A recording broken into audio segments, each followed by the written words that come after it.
Now, on to our second thing here. We have that the settlers are there. We know that there's clashes. And so now we're going to talk about those clashes specifically all the way up until basically about the end. All right, so here we go. The first place, and this place, it's called Sand Creek. It's in Wyoming, okay? And so what happened on Sand Creek is there were a lot of people living here, mainly Sioux, and that's where we are. Sioux are not a bunch of lawyers, all right? And so what happened here is an Indian tribe that was living on this Sand Creek was basically massacred. Now, anytime we use that $1 million word massacre, it means that they kill everybody. It doesn't matter if you're man, woman, child, have a gun, don't have a gun, black, white, whatever. It doesn't matter. They're going to wipe you out.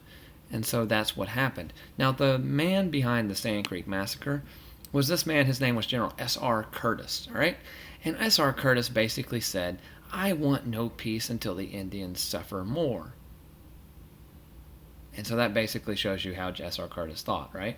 So he's the man behind the Sand Creek massacres. All right? Moving a little bit forward, Sand Creek had a bunch of trails, these trail corridors, and here they are, right? And this was called the Bozeman Trail.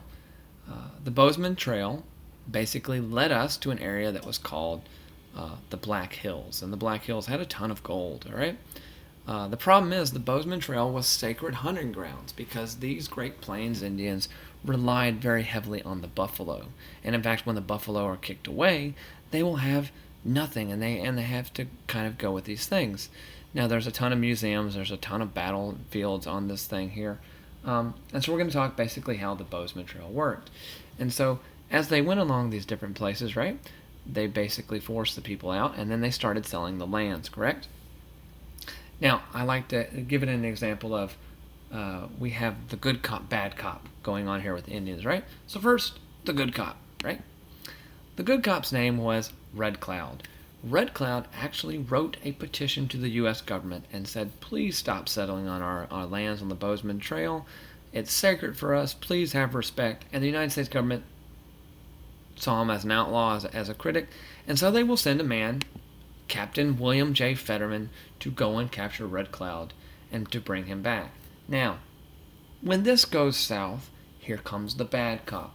The bad cop of the Indians, I guess you will consider him, his name was Crazy Horse. Anytime they use the word crazy in there, this is somebody you don't want to deal with, okay? And so here's Crazy Horse. And so what does Crazy Horse do?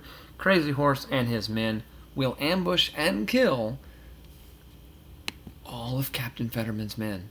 Now, the crazy part here, and you have to wrap your brain around this, he has guns. They have bows and arrows. That is insane. But that just shows you someone in territorial fighting. And so we should learn something going here into Iraq and Vietnam, etc. But that's a completely different soapbox, so I'll leave that for later, all right? So Crazy Horse will wipe out all these things. Now, before I move any further, I want to show you something here. The Sioux Indians regard Crazy Horse very heavily. They're actually building a monument for Crazy Horse. And this is going to be cool because it's going to be 3D, meaning you can walk around the entire mountain and see him on his horse. They basically, to this point, have his face. They do different blasts in the mountain. You can go see it. But this kind of gives you perspective on how big it is. I mean, here's a pretty normal-sized house, and how big and massive the head is. Here are people on the nose, right? And so this is going to be a massive monument.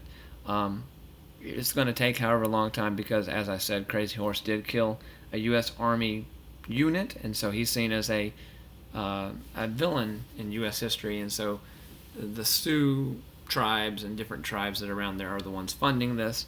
But it's there, and you can go and do that. On my Twitter page, I actually follow it. When there's a blast, they have a video of the blast, etc. Now, the Sioux tribes realize this is going to be really, really bad for them. And so they agree to what is called the Treaty of Fort Laramie. Basically, it has it right here. You can see it, right? Missouri River. The Treaty of Fort Laramie, here's Fort Laramie, right? Basically said that all these Indians who occupied all this land would move into this dark yellow side here. Basically, we're going to stay on the Missouri River near Fort Laramie, and they're going to stay there. The whole idea was these other Sioux chiefs saw how bad this was getting, and they really didn't want to do this. And so this is their land that they are given. Everything else is given to the United States to go and do as they want. And of course, you can see the Black Hills are here in the middle, and so we kind of gave in to that. But there you go, nonetheless, right? Now, all the Sioux tribes, with the exception of one, signed this. One guy said he would not sign it, and his name is Sitting Bull. So Sitting Bull is the last of the Sioux chiefs. He will refuse to sign this treaty, and we're going to talk about what his role was going forth and what had to happen here. Eventually, they will capture him, and he'll be forced to perform of sorts. And so we'll talk about how he was there. Now, the other big thing here, it's called the Red River War. In 1874, basically, you see all these different battle sites, right? Crazy. Red River War is there in northern Texas, kind of Oklahoma area. They actually, if you follow anything, the Red River Battle in college football is between Texas and Oklahoma today. Different story, right? So the Red River War was just a massive Indian and U.S. Army battle for many, many different things, and it kind of settled these things and further kind of narrowed where the Indians were living. Okay? All right. Now, there existed a man here who had a philosophy, and we're in the railroad age here, and we'll get to the railroads in a second. And so what could stop a railroad from moving? How about a 1,000-pound buffalo? And so a man took it upon himself to go and remove the buffalo, and his name was Buffalo Bill Cody. All right? And so Buffalo Bill is going to go and wipe out the buffalo. Now, he also did the other thing. He collected these buffalo. He collected Indians, including Sitting Bull, and he had what was called the Wild West Show. And this was basically, they paraded the Indians around and gave some type of performance and showed how inferior they were to the Americans and basically were laughed at. It was a rodeo. And so Sitting Bull had to go and practice his surrender not once, but many, many times. And we'll talk about how that ultimately comes out. Now, the U.S. Army will go and send a Civil War hero here, General George A. Custer, to go and take care of the last little area, pocket of Indians that was called Little Bighorn. So General Custer is sent to do this with his army.